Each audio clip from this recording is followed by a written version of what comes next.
Welcome to today's Explainer. We're diving right into a massive life transition that almost everyone finds both thrilling and, honestly, completely overwhelming. The leap from high school to university. Today we're going to frame this entire experience around one powerful concept. You are stepping out of the passenger seat, where someone else has been navigating for you, and you are finally sliding into the driver's seat. You're in control now. Okay, let's dive right in. I have freedom to make choices. This one simple phrase perfectly captures the absolute excitement and, let's be real, the creeping anxiety of your new reality. The beauty of this freedom is that you get to choose your path. But the hidden weight of it? That's the sudden responsibility for organizing your learning, actually showing up to classes, and handing in work, all without parents or teachers standing over your shoulder providing constant reminders. To make this whole transition a bit more manageable, we'll break it down into 4 key areas: navigating a new environment, mastering your new freedom, the academic step up, and finally, life beyond the classroom. Let's get going. Part 1. Navigating a new environment. The physical and social shift. Look, before you can even think about acing an exam, you actually have to find the classroom, right? The sheer physical shock of stepping onto a sprawling campus is totally normal. Getting lost in those first few weeks, it's practically a rite of passage, right up there with ruining your first load of laundry. Combine that with the fact that you might only have a 10-minute window to sprint across campus between lectures, and yeah, the stress can definitely spike. But you can take back control immediately. The best practical fix to relieve that morning panic is simply mapping your routes the night before. Find the buildings, trace the paths, and walk in with total confidence. And it's not just the buildings that are different, it's the people. Think about it. High school was probably characterized by smaller, super familiar classes filled with people from your local area. But university? That is a massive departure. You're suddenly going to find yourself in these large, sometimes totally anonymous lecture halls, but you're also gaining this beautifully diverse, global peer group.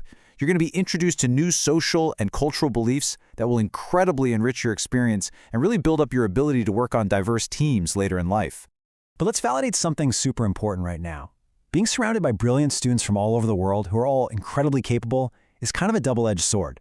It's highly inspiring for sure, but as our source material acknowledges, it can also feel completely overwhelming. If you look around and feel a little intimidated by your new classmates, just know that it's a 100% expected part of the transition. All right, on to part 2, mastering your new freedom, or as we really should call it, the illusion of free time. The shift in your physical environment is one thing, but the shift in your daily schedule, that can be jarring. In high school, you were probably in a classroom for the vast majority of the day. But at university, scheduled classes only eat up about a third of your time. That leaves a massive chunk of unstructured blank space. And honestly, that blank space is intimidating because the responsibility of filling it with independent study now rests entirely on your shoulders.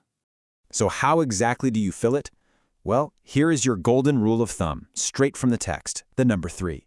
For every single hour you spend in a scheduled class, you need about 2 to 3 hours of independent studying and homework. When you actually do the math on a full course load, that wide-open blank space, yeah, it fills up incredibly fast. Going back to our driver metaphor, the days of having a daily schedule fixed by someone else are completely gone. You must choose, design, and manage your own routine now. Because scheduled class time is such a tiny fraction of your week, those hours in the lecture hall become absolutely vital. Think of them as snapshots. The professor is just handing you the core concepts you'll need to fuel your own independent learning time. If you only take away one time management hack from this whole explainer, let it be this: build your own structure. Figuring out how to actively schedule your so-called flexible day early on is an absolute game changer. If you apply a bit of early self-discipline and slot in your study hours just like their mandatory classes, you earn something incredibly valuable. You buy yourself guilt-free spare time. You can actually kick back and relax, knowing the hard work is already handled. Moving to part 3, the academic step up, higher stakes, and higher expectations. Getting a grip on your time is absolutely crucial right now because the academic stakes are about to dramatically shoot up.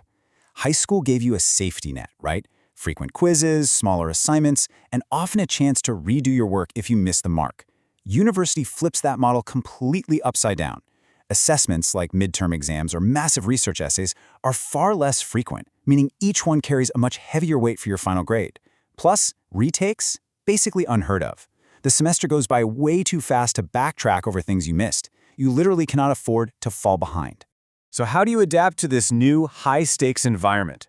Our source lays out a pretty clear two-step survival guide. Step 1. You have to learn how to accurately self-assess. You need to honestly evaluate if you truly understand a concept or if you're just sort of recognizing the words on a page.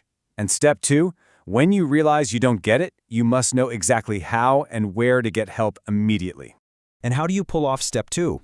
By actively utilizing your campus resources instead of just hiding out in the back of the lecture hall. Yes, the expectations are higher because you're learning alongside students who have all been successful before, which speeds up the whole pace. But you can totally figure this out if you take action. Ask questions. Clarify those misunderstandings the second they pop up, not at 2 a.m. the night before a final. Actually show up to your professor's office hours, and definitely go to those scheduled tutorials. Let's take a breath and look at how all of this connects to the core theme of self-directed learning. Because everything we've talked about so far, from mapping out your walking routes, to scheduling 3 hours of study time, to showing up at office hours, it all demands one specific thing: internal drive. You have to take back control of your own motivation. Nobody is going to hold your hand and force you to do these things.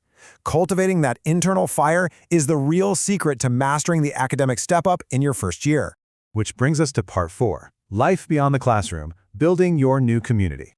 Because, let's be honest, university isn't just about staring at textbooks in the library all day. One of the absolute best parts of campus life is the crazy amount of extracurricular opportunities available to you. These are hands down the easiest, most direct pathways to building your new social network. Join a student club that aligns with the weird niche interest you have. Go to those events hosted in your residence hall. Or sign up for intramural sports regardless of how terrible you might be at them.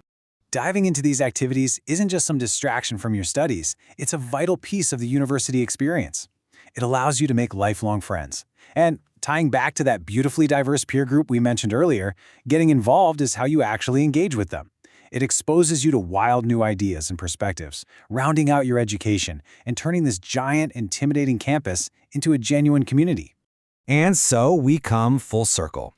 The jump from high school to university is profound. You are climbing out of the passenger seat, taking complete control of your schedule, stepping up to higher academic stakes, and building a community totally from scratch. It's a massive adjustment, but man, it introduces some incredible opportunities for personal growth. The keys are officially in your hands, and you are in the driver's seat now. The only question left is, where will you go?